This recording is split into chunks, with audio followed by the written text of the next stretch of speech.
1956 मोर से बारवाड़ी stadium complete हो न था आय खंडे कम होता से था हरिकृष्ण महताब थे प्रेसिडेंट विजु पट्टनायक बड़ भाई जज पट्टनायक वाइस प्रेसिडेंट आपणकर भैरव महांती सेक्रेटरी आज्ञा से गोटे रेसलिंग कुश्ती आसला श्रीलंका और इंडिया गोटे प्रोग्राम कर पकईदे ओडार हम ये स्टेडियम महताब कुश्ती प्रिय भारी महताब भारी कुश्ती प्रिय किंतु है से आम शैलेन्द्र बाबू थे आप मन रख शैलेन्द्र राय भारी खुशमिजाजिया लोक भारी स्पोर्ट्समैन से द्वारा से कहे नहीं थे आमर जदि इंडिया थे रिप्रेजेंट कौटे श्रीलंका सांगे आम ओडिशा वाला भी थे करूँ श्रीलंका सांगे प्रोग्राम है कौटी स्टेडियम रे क्लब हाउस सामना बढ़िया कि से आम गदी जिनसटा कौन जाने बूट पेंट हाफ पेंट ये सब आंकलेट अमुक नीति जाने कौन करूँ कौन प्रकार आम मैंने आम लड़लु मुझे एका नुहे ओडिशा टीम लड़ला दिन गोटाए से मैंने प्रथम दिन श्रीलंका इंडिया सरीगला द्वितीय दिन पुणी है कुश्ती है आमर हेवीवेट थी चक्रधर बेहरा थिला बाईधर बेहरा थिला पाखराज गेड़ा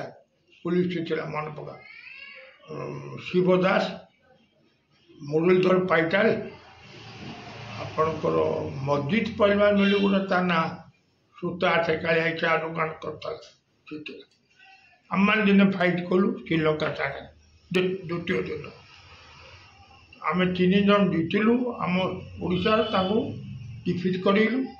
हेलु आम जीतिलु आउ सब आम पिला हारे जीतला किए ना चक्रधर बेहरा मु बाईधर बाकी सब आम पिला हारे 56 मसीहा आज्ञा महताब जो चीफ मिनिस्टर द्वितीय बार नव चौधरी पर आम जन इंटरनेशनल करके रेकर्ड कलु आमको पचरा ना किसी अभी पर्यटन कहीं पचारे ऑल ओडिशा जो आरंभ है 58 नेशनल गेम है से रही ओडिशा स्टेट चैंपियन चलला एबे आउ कौन हम सरकार तरफ गोटे आम गोटे कौन स्पोर्ट्स पेंशन दौर जमी कानू पाते आपंकर सेंटर पाऊन से सेंटर को पाते आमको स्टेट 3000 टका मासक आम किसी कहीं बुझा ना आम सब सब गले भारी मोर कुश्तीर जो आरंभ कली केमी मोर बड़ भाई कुश्ती करते नटवर बेहरा बोली गले सागे गोड़ की जाए सांगे जाए ये आखड़ा चला देखे से देखु देखु कम कर बड़ हुई संगे काजू बादाम पेशा हुए काजू बादाम ये दुनिया तापरे क्रमे क्रमे कलिंग व्यायाम विद्यालय गली आमर कटक म्यूनिसिपालिटी पछपट मारुति मंडप पाखे से पद्मचरण राय थे उत्कल भीम केशरी कौन थे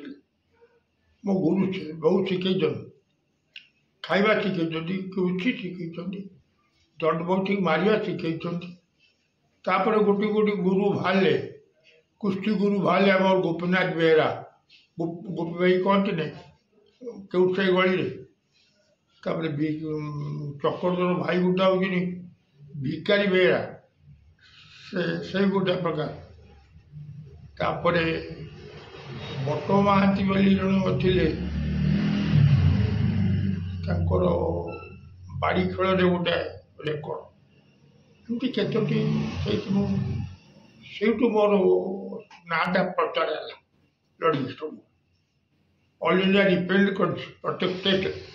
ଓଡ଼ିଶା ଷ୍ଟେଟ୍ ତରଫରୁ।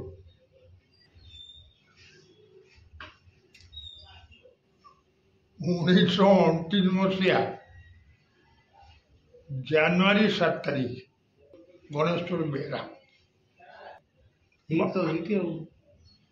ପୋଷ୍ଟମ୍ୟାନ୍ ଥିଲେ। ଏ ଘର ସବୁ ଏବେ ଆମ ଇଏରୁ କଲୁ ଭାଇମାନେ ମିଶିକି, 4 ଭାଇ ଆମେ, ଆଉ ଦୁଇଟା ବଡ଼ ଭାଇ ମୋର ଥିଲେ। ନହେଲେ ଘର କ'ଣ ଥିଲା, ଖାଲି ଚାଳ ଘର ସବୁ, ମାଟି।